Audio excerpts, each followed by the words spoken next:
Hello, नमस्कार दोस्तों। आज हम बात करेंगे एयू स्मॉल फाइनेंस बैंक के स्टॉक के बारे में और जानेंगे इसके इम्पोर्टेंट टारगेट के बारे में। साथ ही स्टॉक में ट्रेंड कौन सा चल रहा है उसकी भी हम चर्चा करेंगे और ये वीडियो आपकी एजुकेशन के लिए। साथ ही अगर आपने इस कंपनी के स्टॉक ले रखे हैं बैंक के, तो सबसे पहले हमारे चैनल को सब्सक्राइब करना बिल्कुल भी ना भूलें। और अब हम बात करेंगे इसके टारगेट की।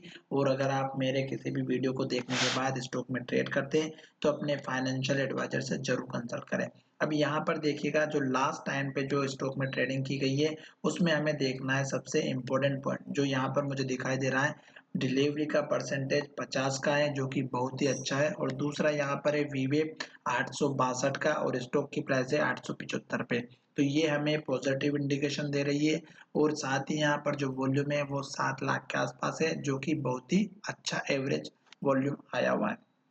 अब हम देखेंगे कि जो कंपनी में दोस्तों अभी रिजल्ट आने वाला है तो उसी के बारे में यहाँ पर डिस्कस हो रहा है और यहाँ पे ट्रेडिंग विंडो की बात की जा रही है। ये नोटिफिकेशन 31 दिसंबर को आया हुआ था। अब देखिएगा जो चार्ट है वो क्या कह रहा है, वहां से तो हमें पॉजिटिव इंफॉर्मेशन मिली है। अब यहाँ पर देखिएगा जो चार्ट है वो क्या कह रहा है। तो अगर आप देखेंगे चार्ट में, तो अगर लॉन्ग टर्म बेसिस पर काम करते हैं दोस्तों तो स्टॉक अप ट्रेंड में चल रहा है, क्योंकि स्टॉक ने यहाँ पर लो बनाया, फिर ऊपर लो बनाया, फिर ऊपर लो बनाया, फिर यहाँ ऊपर लो बनाया, फिर ऊपर लो बनाया, फिर ऊपर ऊपर, इस तरह से लास्ट में इसने ये लो बनाया था और स्टॉक ने यहीं पर सपोर्ट लिया और स्टॉक फिर से ऊपर जाने के लिए तैयार हो चुका है।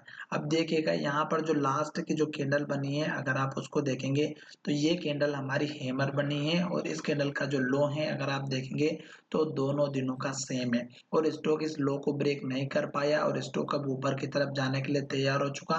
पर यहाँ पर देखिएगा इस कैंडल का जो हाई है स्टॉक ने अभी इसको ब्रेक नहीं किया, पर कल के दिन में स्टॉक इस हाई को ब्रेक करके ऊपर जा सकता है। और क्योंकि हाई के पास इसकी क्लोजिंग हुई है तो स्टॉक ऊपर ही जाएगा। अब हम बात करते हैं कि जैसे इस कैंडल का हाई जो है वो ब्रेकआउट होता है 880 का, तो आपका टारगेट कौन सा रहेगा। पहला टारगेट अगर आप रखना चाहते हैं तो इस कैंडल के हाई का रख सकते हैं और इसका हाई है हमारा 892 का। और दूसरा टारगेट आप रख सकते हैं 898 का। 898 का दोस्तों ये दूसरा टारगेट है। और तीसरा जो टारगेट रहेगा अगर ये अचीव हो जाता है तो उसके बाद का जो टारगेट रहेगा वो आपका रहेगा यहाँ पर 925 का। जैसे ही आपको ये टारगेट अचीव हो जाता है तो आपको उसके बाद नेक्स्ट टारगेट डायरेक्ट मिलेगा यहाँ पर 945 का। क्यों? क्योंकि स्टॉक में ये पिछला हाई बना हुआ था और स्टॉक ने यहीं पर हाई बनाया हुआ है। दूसरी बात, स्टॉप लॉस या सपोर्ट लेवल की बात करें तो पहला इस लेवल का सपोर्ट रहेगा इस कैंडल का लो 840 का और दूसरा रहेगा इस कैंडल का लो जो हमारा है 826 का।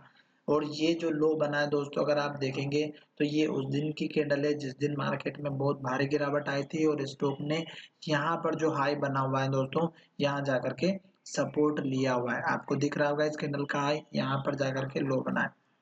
साथ ही पिछले वीडियो के माध्यम पिछले रिकॉर्ड के माध्यम से अगर आप देखेंगे तो स्टॉक में जो हाई लेवल है पिछला, यहाँ पर देख सकते हैं इस कैंडल का हाई है 848 का और यहाँ पर हाई है हमारा 855 का। तो ये आपके दो लेवल हैं जो यहाँ पर आपका सपोर्ट के लिए खड़े रहेंगे। तो इस लेवल को बिल्कुल इग्नोर ना करें। अब देखिएगा स्टॉक ने जो पुराने जब हाई बन रहा था यहाँ पर 1200 रुपए के आसपास का, तब स्टॉक ने लो कौन सा बनाया था, तो स्टॉक का लो यहाँ पर ये था। और अब देखिएगा यहाँ पर स्टॉक के जो सपोर्ट और रेजिस्टेंस लेवल थे यहाँ पर ये लो बना हुआ है। तो ये आपका मेजर टारगेट रहेगा आने वाले समय का 991 का दोस्तों। ठीक है, जैसे ये लेवल आपको प्रोवाइड होता है स्टॉक ऊपर की तरफ जाता है फिर मैं आपको टाइम पर अपडेट कर दूंगा। और ये वीडियो कैसा लगा दोस्तों, अगर अच्छा लगा तो हमारे चैनल को जरूर सब्सक्राइब करिएगा। धन्यवाद।